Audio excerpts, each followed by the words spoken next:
porque el reloj ya nos está marcando que son las 4:30 de la tarde y justamente a las 4:30 de la tarde habíamos citado al economista Mario Campa para platicar de un tema que es importantísimo y que parece ser el gran faro al inicio del año y el gran faro al final de la administración de López Obrador, que es esta cuestión pues económica y monetaria, ¿no? Hace unas semanas el Coneval reportaba el costo de la canasta básica, que podríamos ir contrastando con los aumentos salariales, con las mejoras laborales que hemos tenido en el país y empezar a hacer un balance de qué significa todo esto. Pero Alejandro es el que está trabajando más el tema, entonces le regalo la palabra a él. No, pues el que trabaja mejor el tema es nuestro invitado Mario Campa, que ya tenemos aquí en la transmisión.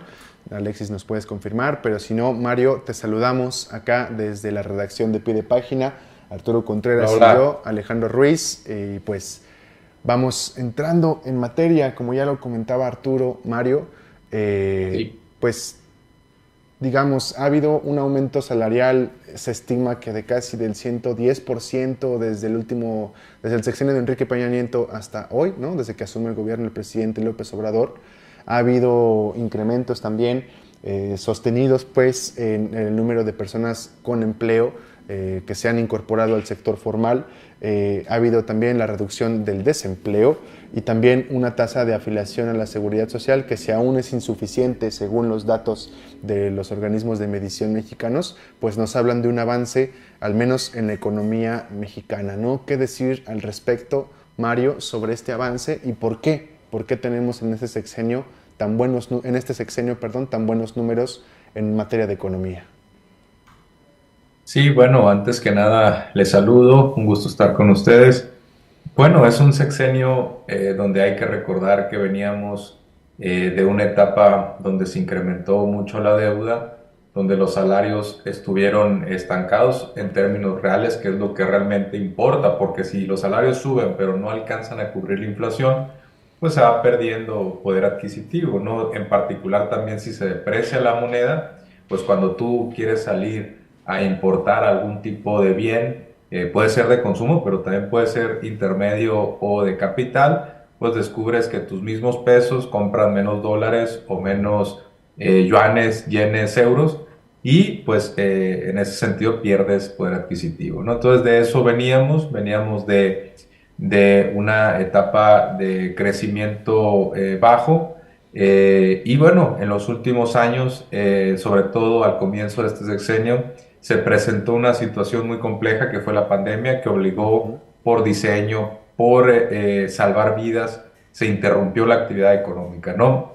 Se llevó a paro a muchos sectores, unos cuantos siguieron operando durante esos primeros meses de pandemia ya en México, pero el Producto Interno Bruto, que es el indicador de referencia de los economistas, que tiene problemas, tiene fallas, pero ayuda más o menos a dimensionar una economía y su crecimiento, cayó de manera muy importante pero la buena noticia es que ese nivel ya lo recuperamos hace bastantes meses y la economía mexicana en estos momentos es más o menos 6% más grande de lo que era al cierre del 2019, ¿no? Eso significa que el PIB per cápita ha ido creciendo, ¿no? El PIB distribuido entre el número de habitantes en un país, eso nos da el PIB por cabeza y esa es una medición que se utiliza para controlar el hecho de que hay una tasa de crecimiento demográfico, ¿no? La población va creciendo. Entonces, ¿por qué estamos viendo este dinamismo económico? Son diversos factores.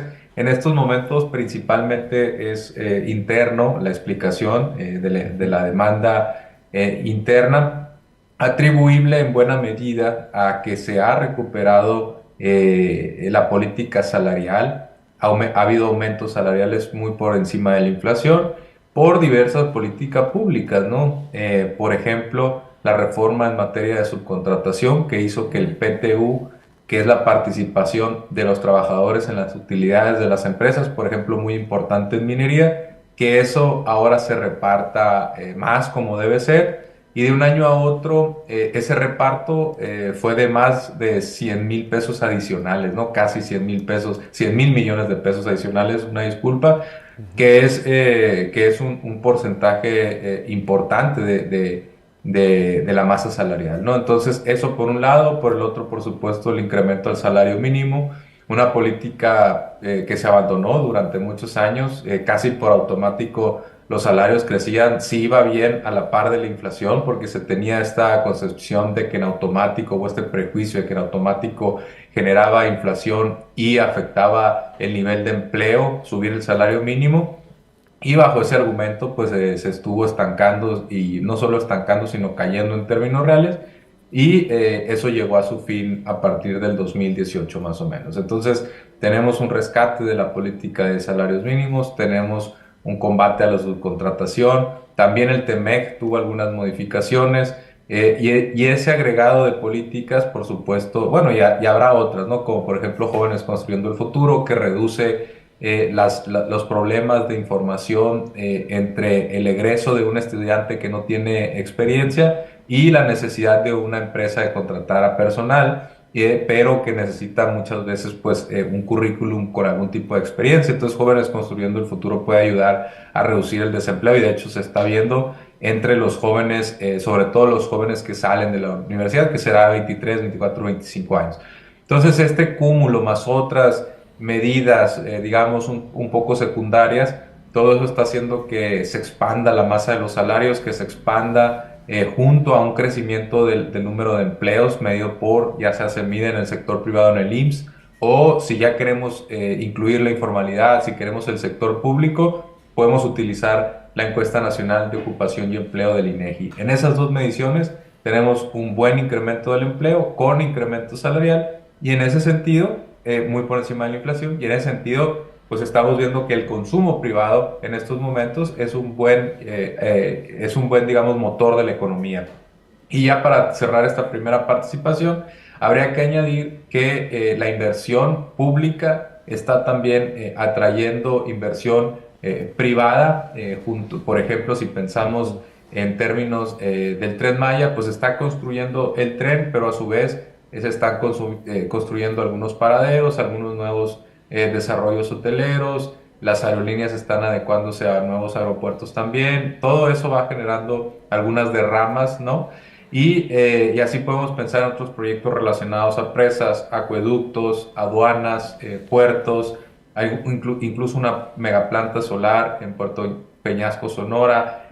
Toda esa inversión pública está aumentando de manera significativa y atrayendo inversión privada, y además tenemos las dinámicas de relocalización, que es un fenómeno que se da a partir de la pandemia y que tiene que ver con que las empresas ahora buscan establecerse más cerca de los polos de demanda, de consumo, para evitar cuestiones que tengan que ver con, no sé, si una pandemia interrumpe, por ejemplo, las cadenas de suministro, si se afectan, por ejemplo, los fletes marítimos, todo eso, las empresas están volteando cada vez más a los grandes centros de demanda, y en el caso de establecerse cerca, y en el caso de México, pues esto implica que muchas empresas que quieren conectarse más a Estados Unidos se vengan a establecer acá. Esto está atrayendo mucha inversión privada, en particular en naves industriales, ¿no? En el norte, pero también tenemos, por ejemplo, los polos de desarrollo del Istmo de Tehuantepec, que también van a en su momento llevar a la construcción de naves industriales importantes. Entonces, tenemos inversión pública y privada creciendo, un consumo privado muy fuerte, y esa combinación en estos momentos está llevando a la economía a crecer por encima de 3%. El PIB de este año va a cerrar creciendo 3.5%, ¿no? Entonces, a grandes rasgos, esa es la situación que tenemos ahora. Podemos añadir rápidamente que tenemos finanzas públicas sanas y una inflación que en algún momento sí estuvo por encima de la tasa de referencia del Banco de México, por cuestiones también relacionadas a la pandemia, pero que en los últimos meses ha venido en declive y ya está muy cerca de su objetivo, ¿no? Muchas gracias, Mario. Perdón, es que aquí tuvimos una pequeña interrupción en el estudio y nos abrieron la puerta de aquí al ladito para ver unas cuestiones. Nos llamó un poco la atención. Muchas gracias por este primer arranque. Pareciera que lo que se ha hecho durante esta administración desafiara todas las normas que existían sobre lo que se tenía que hacer económicamente, ¿no? Existía este mito de que si se subían los salarios mínimos iba a disparar. Disparar. Es un mito tan fuerte que hasta me quita las palabras, ¿no? Que se subía el salario mínimo, se iba a disparar la inflación. Estamos viendo que esto no Sí. está pasando. Estaba este otro mito de que si se empezaba a repartir dinero a lo loco, pues no iba a alcanzar, ¿no? Que iba a haber un boquete financiero increíble en las finanzas públicas. Esta cuestión de integrar el apoyo a los adultos mayores, ¿no? Esta llamada pensión a los adultos mayores universal, a incorporarla a la Constitución iba a representar una carga demasiado grande en el erario. Sin embargo, estamos viendo que esto no está pasando. Entonces, um, pues ¿cómo desmontamos estos mitos? Bueno, ya se están desmontando, pero ¿cómo explicamos este desmonte de los mitos que existían, ¿no? Sí. Y todavía a mí me toca viajar de vez en cuando ocupo algún taxi o algo así, pues platicando con la persona que va al frente, uno le dice, no, pues está bien lo de los salarios mínimos, ¿no? Y siempre me ha tocado muchas veces que me responden, sí, pero es que la inflación no va a ser necesario. Entonces, ¿qué mitos han desmontado? ¿Y Sí. qué otro cacho nos hace falta para que el poder adquisitivo vaya aumentando más? Sí. Bueno, se han desmontado algunos mitos, ¿no? Uno puede ser ese el que mencionas de que subir el salario mínimo traía en automático más inflación y más desempleo, cosa que no vimos empíricamente. Ha habido otros que tienen también que ver con cuestiones, por ejemplo, relacionadas al combate a la pobreza y al bienestar. Ese fue uno de los, digamos, principales logros de los últimos años, ¿no? La disminución importante de la pobreza muy por encima del nivel de la prepandemia y también la disminución de la desigualdad. Y buena parte tiene que ver con que hay más salario, más empleo con salarios más altos, pero también el complemento de los programas sociales, ¿no? Las remesas hay gente que la menciona, pero la verdad es que no tienen tanto peso como a veces se quiere pensar, pero sobre todo los salarios, ¿no? Y los programas sociales están haciendo que mucha gente esté saliendo de la pobreza y insertándose pues a la clase media y muchos a la clase media internacional, ¿no? Y en ese sentido pues no se trata de impulsar un consumismo que puedan consumir lo que quieran, pero sí importa que quede cubiertas sus necesidades básicas, ¿no? Y que puedan también de vez en cuando salir a los mercados internacionales de comercio y pues adquirir bienes que les ayudan en su propio bienestar, ¿no? Y para también tener un nivel de vida más alto, es válido. Y en ese sentido, pues estamos viendo en los últimos años una dinámica muy interesante, ¿no? Y se pensaría que para conseguir esas tasas, si teníamos fe ciega en el mercado, para conseguir esos logros, pues la economía tenía que crecer al 5% y que pues nos teníamos que esperar de brazos a que se redujera la pobreza. Y eso, ¿no? Ese mito ha ido cayendo porque con tasas de crecimiento que no son, digamos, espectaculares o etcétera, se ha conseguido una importante reducción de la pobreza. La gente pues ha preservado su poder adquisitivo, han mejorado sus salarios y eso pues hace que, por ejemplo, lo veamos manifiesto, perdón, en distintas formas. Uno es en una confianza del consumidor muy alto, uno es en las dinámicas de consumo que están creciendo de manera importante, la recaudación se ha mantenido, es importante que la recaudación se mantenga para que pues, el gobierno pueda ejecutar sus planes de manera correcta. Las finanzas públicas han estado estables, ¿no? Efectivamente se decía que con programas sociales todo esto se iba a descomponer. No ha sido así. Estamos viendo un incremento muy chico de la deuda que sobre todo se dio durante la pandemia, ¿no? Con algunas medidas muy específicas, pero posterior a eso se ha ido reduciendo el nivel de endeudamiento con respecto al tamaño de la economía, que ese es el indicador que nos preocupa, no si crece la deuda de 4 a 8 mil millones o 12 mil millones o billones, perdón, de pesos, eso no importa tanto porque tiende a subir la deuda por una cuestión inflacionaria, ¿no? Pero también crece el tamaño de la economía, también crece la recaudación, eso es lo importante, que puedas honrar tus compromisos y cómo va creciendo en relación al tamaño de la economía, ¿no? Entonces, todos esos digamos, indicadores que no hay que hacer de los indicadores un fetiche, pero de Claro. vez en cuando hay que voltear a Claro. verlos para saber qué tan bien vamos, dónde hay que reforzar algunas cuestiones, ¿no? Pero nunca atacar a un indicador o centrarse en un indicador nomás para que mejore ese indicador, porque muchas veces lo que sucede es que nos olvidamos que esos indicadores se explican por una serie de factores subyacentes, por ejemplo, por una cuestión de igualdades sociales, de derechos, y esos alimentan a todo un entramado social que se va, digamos, manifestando en paz, por ejemplo, en paz social, se va manifestando en una vida que lleva a mejores niveles de salud, de educación, etcétera. Y eso puede estar, digamos, contagiándose al resto de la economía, ¿no? A veces nos olvidamos de esa parte, nos enfocamos en un indicador y no es lo correcto, ¿no? Mario, preguntarte antes de entrar como una dinámica donde nos están llegando muchas preguntas aquí en el chat de la transmisión, pero antes yo quisiera como que ampliaras o reflexionaras sobre un tema en particular, ¿no? Recientemente el presidente anuncia una modificación en la reforma de pensiones, ¿no? En el sistema de pensiones, donde, sin decirlo con todas las letras, pero se puede presentir o se ha especulado más bien, de que esta reforma sería una vuelta a la reforma previa a la del 97, que fue la reforma que crea los afores y todo esto, ¿no? Columnistas en muchos medios de comunicación, muchos de estos grandes medios de comunicación, han dicho que esto sería imposible y que sería endeudar al país. Uno de los argumentos que se presentaban desde los 90 cuando se entró esta modificación al sistema de pensiones, ¿no? ¿Sería posible regresar a un sistema donde no fuera la pensión un ente privado o quien administra la pensión un ente privado, sino que volviera esa facultad al Estado? ¿Y qué impactos podría tener esto en la economía mexicana, ¿no? Bueno, las Afores no han tenido, digamos, el rendimiento o los rendimientos que prometían. No, digamos que no han cumplido las expectativas. Y una forma, por ejemplo, de verlo es en Chile, donde en Chile también hay mucha inconformidad y tuvieron que relajar, por ejemplo, algunas medidas para permitir que la gente pueda retirar dinero antes de su jubilación, ¿no? O su retiro, por poner un ejemplo. En la pandemia lo hicieron 2 o 3 veces.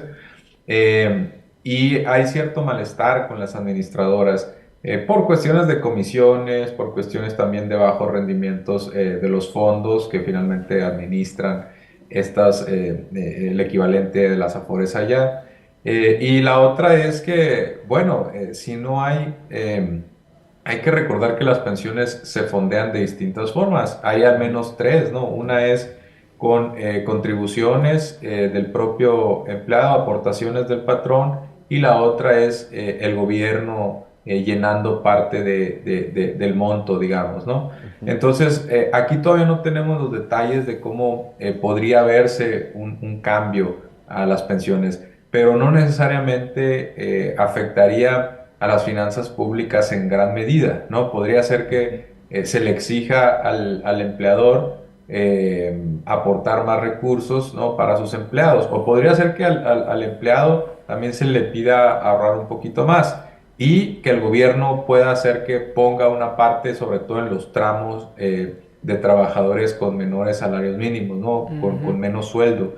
Entonces tenemos, por una parte hay que esperar los detalles, ¿no? Claro. Pero sí tenemos un problema de que las nuevas generaciones están retirándose con pensiones pues reducidas.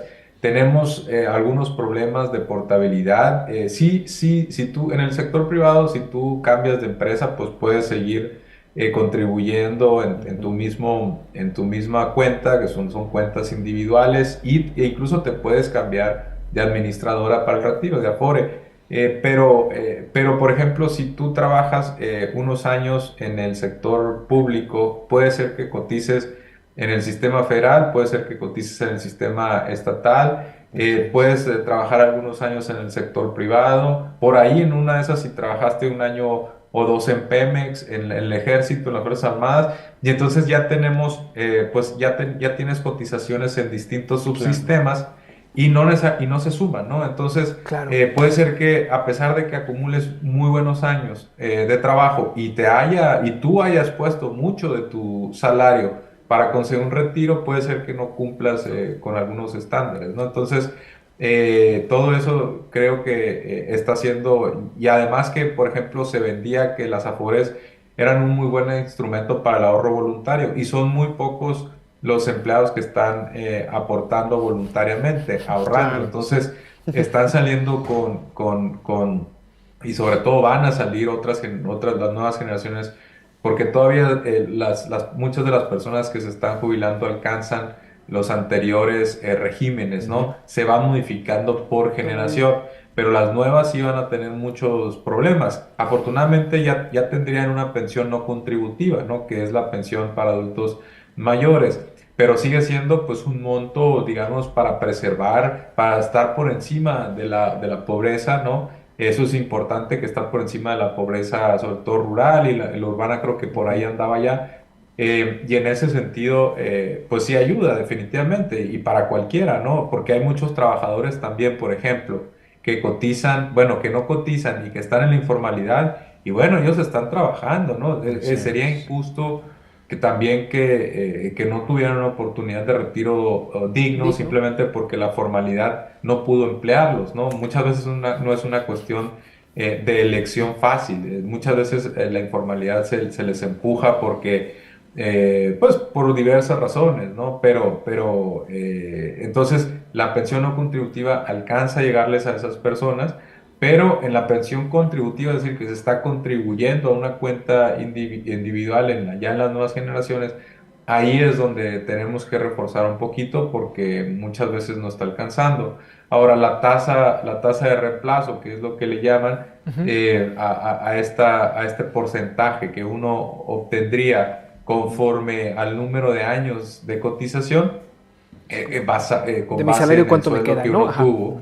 Así es, pues eso idealmente habría que acercarse lo más posible al 100%. Yo estoy seguro que en algunos casos sí se puede llegar al 100%. Podríamos, por ejemplo, hacerlo escalonado y que las Ujú. personas Ujú. con sueldos más bajos que cotizaron toda su vida con uno, dos, quizá tres salarios mínimos, a esas garantizarle un 100%, ¿no? Y a lo mejor escalonadamente se puede, e incluso el gobierno puede ser que ya no tenga que aportar en los segmentos de ingreso más alto, porque Ujú. entonces se convertiría Claro. en un motivo de mayor desigualdad. Entonces todo Claro. depende del diseño, de cómo se ejecute esta reforma también. Más bien, cómo se diseña esta reforma va a depender de si afecta a las finanzas públicas, si genera mayor desigualdad, si es sostenible, si resuelve alguno de los problemas que tenemos, como ya lo mencionó uno, con la portabilidad entre subsistemas. Todo eso hay que analizarlo, ¿no? Sería irresponsable, que es lo que están haciendo muchos analistas ahora Ujú. mismo, decir que pues ya es una reforma destinada al fracaso, una reforma que va a incrementar o que va a dañar las finanzas públicas hasta volverlas básicamente inviables, ¿no? O insostenibles. Todavía ni siquiera han visto los detalles, ¿no? Creo que hay que Ujú. esperar, veamos cuál es la fuente de financiamiento, veamos si va a haber escalonamientos, veamos qué otro tipo de cambios tiene antes, y también esperemos, por supuesto, a ver si hay, si seguimos en las cuentas individuales, si seguimos, si regresamos a los regímenes previos a la reforma del 97, si hay híbridos, ¿no? Si Claro. hay consolidación entre subsistemas, todo eso tenemos que verlo, ¿no? Así Claro. es. Pues Mario, muchas gracias. Nos están haciendo llegar varias preguntas en el chat y son preguntas que nos gustaría ir tocando tierra contigo un poco porque nos gusta mucho que este programa no sea solo un programa hecho por un par de periodistas, sino integrar a toda la gente que es Claro, parte de este medio, ¿no? Y para crear estas nuevas dinámicas de comunicación bien. en los medios. Entonces, digamos que varias de estas mejoras, ¿no? La mejora salarial, por ejemplo, la integración al seguro social de muchas personas. Nos preguntan aquí si esto no se debe más que a una iniciativa de esta administración, a una obligación adquirida por el Tratado de El TEMEC, Comercio, por el por el TEMEC. TEMEC. Ajá. Ajá. En las cuestiones específicamente salariales, ¿te refieres? Sí, Salariales, laborales y como todo este impacto en los No, bueno, ingresos. yo no lo pondría ok. necesariamente como una de las primeras causas. Por ahí sí hubo algunas reformas del tema que garantizaron mayor democracia sindical, por ejemplo, hubo alguna modificación para que los salarios en la frontera estuvieran más homologados, porque Estados Unidos tenía como temor que se fuera fugando inversiones al sur de la frontera simplemente por salarios bajos. Entonces, puede contribuir a que en esa zona fronteriza haya salarios más elevados, pero también el salario mínimo ha subido en Claro. el resto del país, ¿no? Y no vemos grandes discrepancias, digamos, divergencias de dinámicas laborales salariales entre regiones, ¿no? De hecho, en la región sureste, tenemos buenas dinámicas de empleo, crecimientos salariales interesantes, entonces no podríamos reducirlo únicamente al TEMEC. Ya mencioné la reforma al outsourcing, se está entregando Claro. mucho más PTU, también por supuesto el salario mínimo en el resto o sea, excluyendo la zona fronteriza, todo eso por supuesto que hay que considerarlo, ¿no? Y bueno, habrá un porcentaje que también tenga que ver con el crecimiento económico, ¿no? Si la economía va bien, también los salarios suelen ir bien, pero no es en automático, eso no hay Claro. que olvidarlo, no hay que sentarse a esperar a que sea el Claro. mercado el que resuelva las cosas, porque muchas veces no es así, muchas veces eso lleva a que también haya más desigualdad de la que es socialmente aconsejable, ¿no? Para una sana convivencia o para el bienestar. Entonces, sin duda ayuda a que la economía vaya bien, pero hay política pública que yo creo que también tiene mucha fuerza explicativa, ¿no? Mario, otra de las preguntas que nos dejan aquí en el chat y que creo que se puede ligar un poquito con lo que estabas comentando es cuál es el impacto de esta infraestructura y de estos megaproyectos de desarrollo en el sureste, Ujú. cómo impactan pues a esta situación económica que Sí. parece que va al alza, ¿no? O sea, ya hemos visto impactos del Tren Maya, por ejemplo, impactos Ujú. positivos del Tren Maya en la economía, o de la refinería de Dos Bocas, o del interoceánico. Sí. Sí, por ejemplo, en el caso de la refinería de Dos Bocas, que está en Tabasco, Tabasco es la entidad que más empleo ha generado tanto en la medición ante el IMSS como la medición de la ENOA del INEGI en los últimos 5 años, ¿no? Son tasas de crecimiento de 30, 40% de empleo en un estado con respecto a lo que tenía hace 5 años. Entonces, la verdad es que a Tabasco le ha ido bien. Quintana Roo, Yucatán, que tienen las construcciones del Tren Maya, también están con dinámicas laborales y salariales interesantes. Están también creciendo, ya si nos vamos al PIB, toda la región del sur fue La la que que más creció más creció el último año, ¿no? en los últimos meses. Ujú, ujú. Entonces, sí estamos viendo algunos efectos de la llegada de esa inversión pública, y en algún momento eso va a llevar a más inversión privada. Y digo en algún momento porque ya está llegando, pero yo digo en grandes cantidades. Por ejemplo, en el caso del interoceánico, va a llevar a que los polos de desarrollo, tan solo uno, reciban una inversión de una empresa, creo que es danesa, por el orden de los 7.000 millones de dólares, ¿no? Para hidrógeno verde. Y así habrá otros proyectos en esa zona que se está poniendo muy atractiva, porque el canal de Panamá en estos momentos tiene una sequía que le impide, que le disminuye su tránsito. También tenemos una guerra en el Mar Rojo.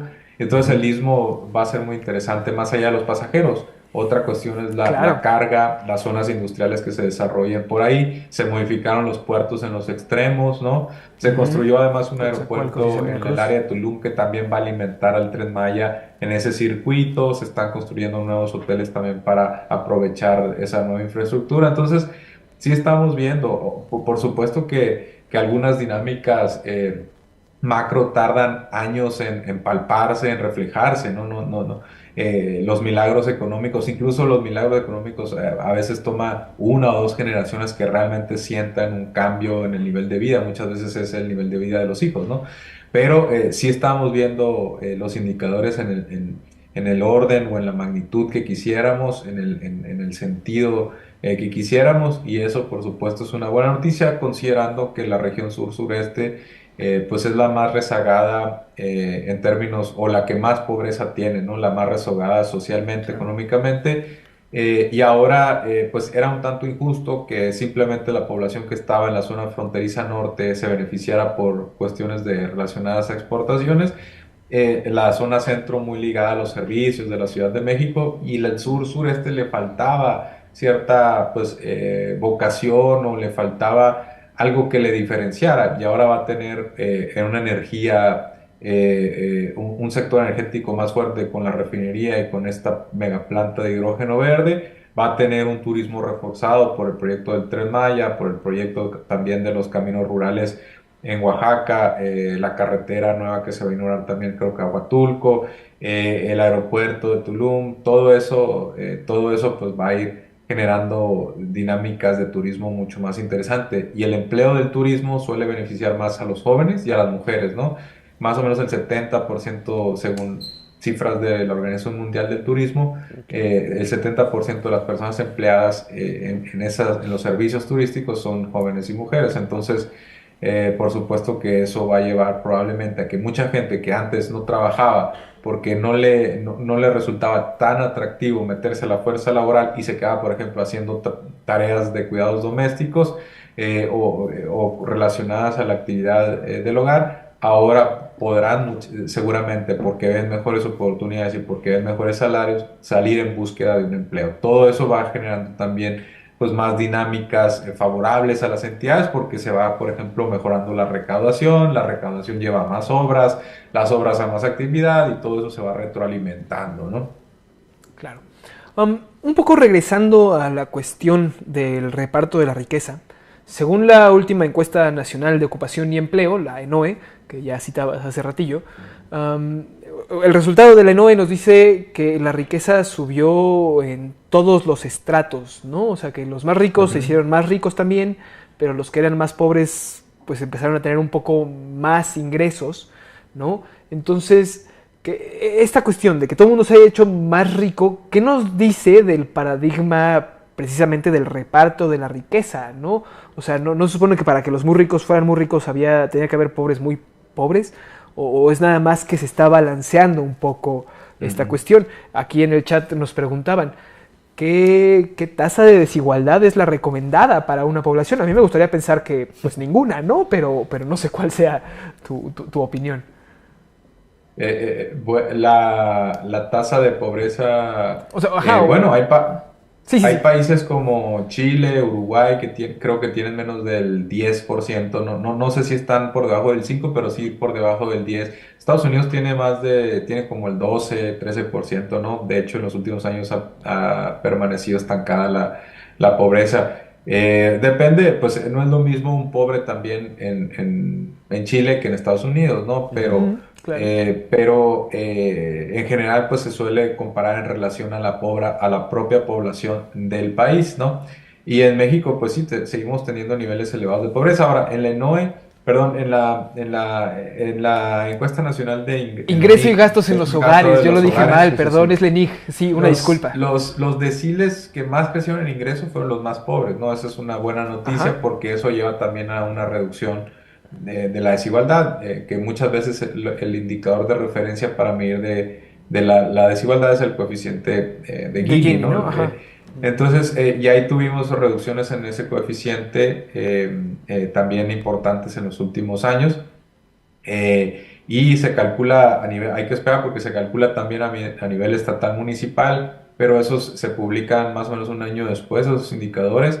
Ya no debemos estar muy lejos, y ahí podremos ver también a nivel, por ejemplo, en el sureste mexicano, el impacto incluso más específico, más acotado de distintos proyectos de infraestructura o algunas políticas públicas, ¿no? Entonces hay que estar a la espera de eso, pero por lo pronto sí podemos decir que el ingreso sí subió más en los deciles más pobres. Buena parte tiene que ver con los incrementos a los salarios mínimos. Ojo, cuando se incrementa el salario mínimo, ¿quiénes ganan un salario mínimo? Pues generalmente las personas pues, más pobres. y al subirlo, pues son las principales beneficiadas, no son las únicas, pero son las principales.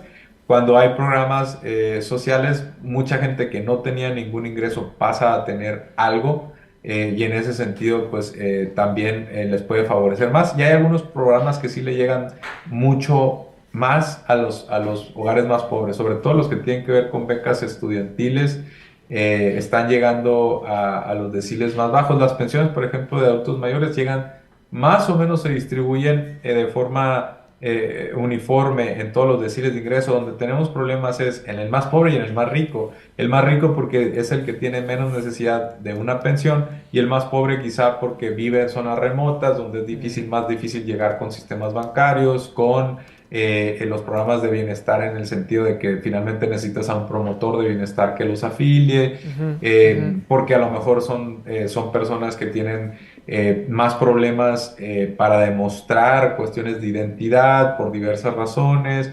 Pueden ser zonas indígenas donde puede ser una barrera a los usos y costumbres, el mismo lenguaje. Entonces, en esos dos deciles, el más alto y el más bajo, Ujú. hay ciertos pequeños problemas, tampoco así catastróficos, para llegar a alcanzar una distribución uniforme de las pensiones a adultos mayores de bienestar, pero en el resto se distribuye más o menos igual. Hay otros programas que sí le llegan más a los más necesitados, ¿no? Entonces, por eso esperaríamos también ver que el ingreso en esas familias, en esos hogares, esté creciendo más que en el resto, ¿no? También podemos agregar alguna cuestión de remesas. Las remesas también suelen llegar a hogares medios bajos también y bajos, ¿no?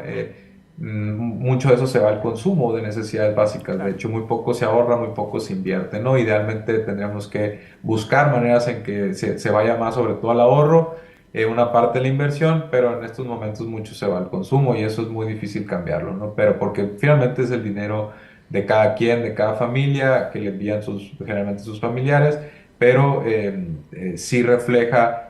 Muchas veces el envío de remesas es complementario, además, ¿no? Puede ser que Ujú. llegue a familias que trabajan algunas horas, o que tienen muchos hijos, que viven en zonas rurales y se dedican a sembrar, pero no tienen, digamos, un sueldo, un salario, y las remesas complementan un poco sus ingresos, ¿no? Entonces, todos estos factores hacen que estén en estos momentos creciendo bastante bien los ingresos sobre todo en los deciles más pobres, ¿no?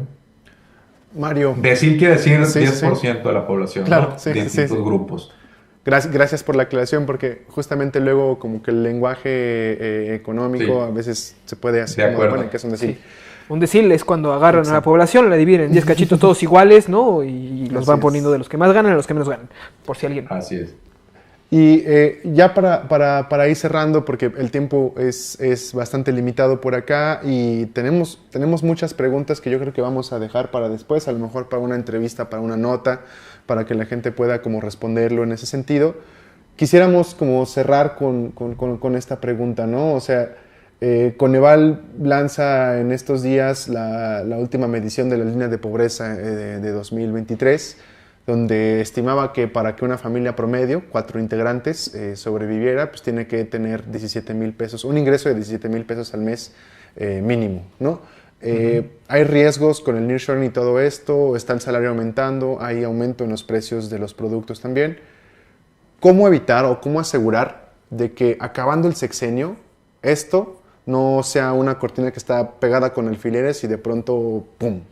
¿No? O sea, se caiga esta masa salarial, se caiga pues estos niveles Ujú. de crecimiento. ¿Cómo evitar o cuáles serían los riesgos que tú puedes ver en Ujú. caso de que esto llegara a suceder, ¿no? Bueno, yo veo principalmente dos riesgos. Uno es externo y el otro es interno. El Ok. externo es la dinámica global que estamos viendo ahora mismo, el contexto global. Venimos de una pandemia que sí causó muchos estragos. Muchos gobiernos tuvieron que relajar sus condiciones fiscales y monetarias para salir más rápido económicamente de la turbulencia. Y después de eso, pues se generaron dos manifestaciones económicas. Uno es inflación, aumento de precios, y el otro es más deuda pública, ¿no? Entonces, ahora están reculando un poco, disminuyendo o bajando los grados de laxitud, tanto monetaria como fiscal, de los estímulos, pues, y además el comercio internacional ha ido un poco a la baja. ¿Cómo nos afecta esto? Pues tenemos a un socio comercial muy importante que es Estados Unidos, al que le mandamos más o menos el 80% de nuestras exportaciones, si no es que ya un poquito más. Y si cuando el vecino del norte tiene problemas de demanda, pues México sí sufre un poquito en el envío, sobre todo de manufacturas, ¿no? En ese sentido, pues en estos momentos sí estamos viendo una disminución, por ejemplo, en la tasa de creación de empleo justo en la manufactura, y estamos viendo una disminución, por ejemplo, en la importación de bienes intermedios que suelen utilizarse después para exportar otro tipo de productos ya acabados. Y eso sería un foco de atención, ¿no? No para cuestiones alarmistas, no para alarmar, pero sí, pues finalmente no es un contexto fácil, ¿no? Además tenemos ya guerras, tenemos conflictos geopolíticos, geotensiones. Por ejemplo, China y Estados Unidos entraron en una disputa comercial, aplicaron aranceles, y China en estos momentos está recibiendo menos inversión, está teniendo problemas para crecer, y todo eso pues genera un ambiente internacional complicado, complejo, ¿no? Y además está la cuestión de que todavía no se diluye del todo la inflación, y eso pues hace que los bancos centrales tengan que ser precavidos. El hecho de los bancos centrales me lleva al segundo riesgo, que es interno, que son las elevadas tasas del Banco de México. Cuando hay tasas elevadas, ¿qué es lo que sucede? Que cuando tú quieres obtener un préstamo, ya sea para Carísimo. consumir, por ejemplo, a través de un crédito de nómina, de una tarjeta de crédito, de un préstamo para comprar un automóvil, o cuando quieres invertir, pues te topas con tasas más altas. Entonces, ¿qué es lo que haces? Puede ser que consumas menos o que inviertas menos, que ahorres más. Y si se ahorra más, y toda la gente y todas las empresas ahorran al mismo tiempo, pues la actividad económica tiende a caer, ¿no? Entonces, el hecho de mantener tasas de interés altas de manera prolongada, y aquí altas, ¿cómo la podemos medir? Porque ahorita tenemos una tasa de política monetaria del 11.25% y una inflación del 4.5, 4.6%.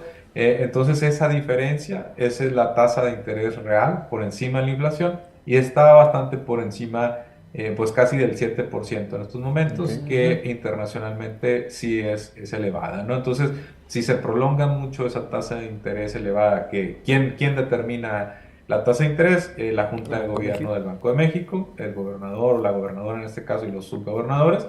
Y en ese sentido, si se mantiene durante un periodo prolongado de tiempo, pues sí puede llevar a una disminución de la actividad económica, sobre todo si tenemos problemas externos, sobre todo en Estados Unidos.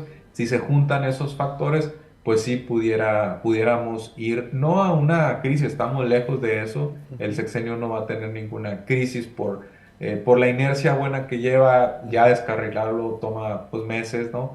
Pero sí podría, hacia el segundo semestre del año, de este 2024, hacia principios del 2025, sí podría generar algún tipo de ralentización del crecimiento, ¿no? Entonces, esos son los dos riesgos ahorita que más preocupan, o deberían preocupar aquí en México, ¿no? Ok, pues Mario, muchísimas gracias por tus muy acertadas y claras explicaciones. Nosotros estamos llegando al fin de este programa, de esta emisión del 19 de enero, todavía estamos a 19 de enero, ¿verdad? Sí, todavía. Nos faltaron varias preguntas, pero una disculpa a todas las personas que nos estuvieron escribiendo en el chat y que ya no pudimos terminarlas. Vamos a ver si podemos encontrar alguna manera de resolverlas. Pero bueno, pues Mario, muchísimas gracias por este tiempo, muchísimas Mario. gracias por estar aquí con nosotros. Gracias. Muchísimas gracias a todas las personas que nos escucharon. Mi nombre es Arturo Contreras, estuve acompañado de Alejandro Ruiz y estos fueron los pasos de la semana de este viernes 19 de enero del 2024. Muchas gracias.